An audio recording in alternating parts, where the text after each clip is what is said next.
बिस्मिल्लाहिर्रहमानिर्रहीम। अस्सलाम वालेकुम। सऊदीया जाने वाले पाकिस्तानी मुसाफिर ख्वार होने लगे। PIA की जानब से आज और गुज़श्ता रोज भी कई परवाजें मनसूख कर दी गईं। सऊदी अरब की जानब से वीज़ा होल्डर को वापस आने की इजाज़त देने के बाद सऊदी अरब की परवाज़ों के जरिए 50,000 से ज़्यादा मुसाफिरों को सऊदी अरब में पहुँचाया जा चुका है और कौमी एयरलाइन ने परवाज़ों की तादाद में भी इजाफे का ऐलान कर दिया है। ताहम सैकड़ों मुसाफिरों को इस वक्त मुश्किल और परेशानी का सामना करना पड़ता है जब इन्हें PIA की जानब से परवाज़ों की मनसूखी की इत्तला दी जाती है।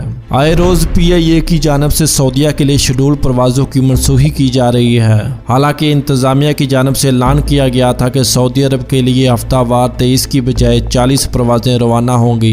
गुज़श्ता रोज मंगल को भी इस्लामाबाद से 5, लाहौर से 2, कराची से 4 परवाज़ें शेड्यूल थी। ताहम इनमें से सिर्फ सवाए 2 के बाकी तमाम परवाज़ें मनसूख कर दी गई हैं। इसी तरह आज के रोज भी तमाम परवाज़ें मनसूख की गई हैं। सिर्फ एक परवाज़ की रवानगी मुतवक्के है। उर्दू न्यूज़ की जानब से परवाज़ों की मनसूखी के बारे में मालूमात के लिए PIA फ्लाइट इंक्वायरी से रब्ता किया गया तो बताया गया कि परवाज़ें ऑपरेशनल वजूहात के बायस मनसूख की गई हैं। PIA के तर्जुमान के मुताबिक सऊदी अरब जाने और वहां से वापसी के लिए सीटें दस्तयाब हैं। ताहम फ्लाइट इंक्वायरी के मुताबिक इस वक्त मामूल की परवाज़ों में सीटें दस्तयाब नहीं हैं। PIA ट्रैवल एजेंट के मुताबिक इसकी वजह यह है कि कोरोना के दरमियान मनसूख रहने वाली परवाज़ों के मुसाफिरों को तरजीह बुनियादों पर टिकट फराहम किए गए हैं। इसीलिए अगले 1-2 हफ्ते तक तमाम सीटें दस्तयाब नहीं हैं। ताहम खसूसी परवाज़ों में बुकिंग के दिन के 4 से 5 दिन बाद सीटें दस्तयाब हो रही हैं। खसूसी और मामूल की परवाज़ों के किरायों में कितना फ़र्क है? PIA ट्रैवल एजेंट का कहना था कि किराए में कुछ खास फ़र्क नहीं है। इस वक्त इस्लामाबाद से जद्दा की परवाज़ों का किराया 66,660 रुपये है।